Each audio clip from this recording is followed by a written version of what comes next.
আমি এবার ঈদের দিন কোনো ভিডিওই করিনি। শুদ্ধ ভোরবেলা সকাল ৭টা বাজে কাজে চলে গিয়েছিল। মনটা আমার ভীষণ খারাপ ছিল। তারপর আমার ভিউয়ার্সরা বলতেছে, "আপু যাই করেছেন তাই শেয়ার করেন।" তাই ভাবলাম এটা আপনাদের সাথে শেয়ার করি। সানজিদা আপুদের বাসায় আমাদের দুপুরে দাওয়াত ছিল।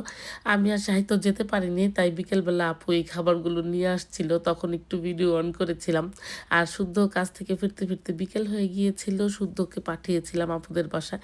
তো আপু বারবার ফোন দিচ্ছিল, "আসেন, আসেন।" আমি বলি কি, "না, আমি আজকে আসবো না।" যেহেতু স্টার আমনিও একটু অসুস্থ ছিল। একদমই ঈদের কোনো ড্রেস পরি নাই আমরা, বাহিরে যাই নাই, কিছুই করিনি বিকেল পর্যন্ত। তারপর আপু সব খাবার-টাবার নিয়ে আসছে। শুদ্ধ তখন উনাদের বাসায় ছিল। তারপর উনাদের আমাদের বাসায় আসার কথা ডিনারে। তো আস্তে, আস্তে খাবার-দাবার বের করে গরম-টরম করে রেডি হচ্ছিলাম যে আপুরা আসবে ডিনারে।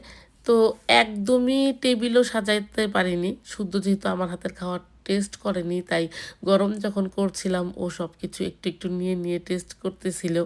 মানে ঈদের দিন একদম শেষ সন্ধ্যাবেলা শুদ্ধ বাসায় আসছে। তাই ঈদটা এবার কিছুই করা হয়নি। ডিনারে সানজিদা আপুদের আসার কথা ছিল।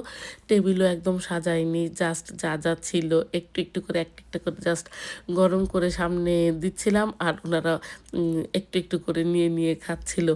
আর ২-১ টা ক্লিপ ওখান থেকে নিয়েছি, সেটাই আপনাদের সাথে শেয়ার করতেছি।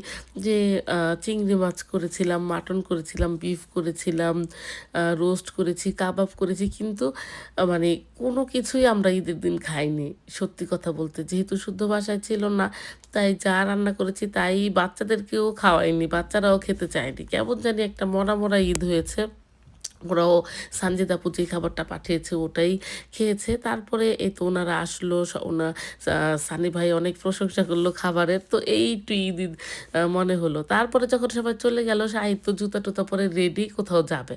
তো এত টায়ার্ড ছিল শুদ্ধ, আমিও এত টায়ার্ড ছিলাম। সাহিত্যর আ আগ্রহ দেখে আমাদের এনার্জি চলে আসছে। তখন আমরা বের হয়ে গিয়েছি যে কোথায় যাব। তখন আমরা গিয়েছি যে চলো তন্বীদের বাসায় যাই। সাহিত্য নীলদের বাসায় যেতে চাচ্ছিল।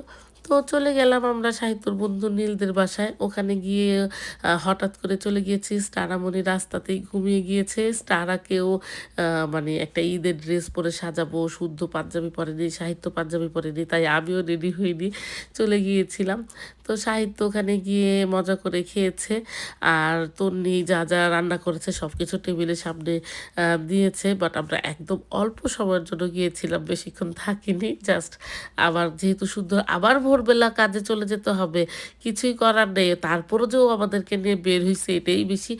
তো হযবরল একটা ঈদ হয়েছে, মানে কি বলবো? এটাই হচ্ছে প্রবাস জীবনের ঈদ। মানে কাজ থাকলে কাজটাই সবার আগে প্রায়োরিটি দিতে হয়। আর কিছুই করার নেই। তো যাই হোক, তারপরও সবাইকে বলতেছি ঈদ মোবারক। ভালো থাকবেন। আল্লাহ হাফেজ।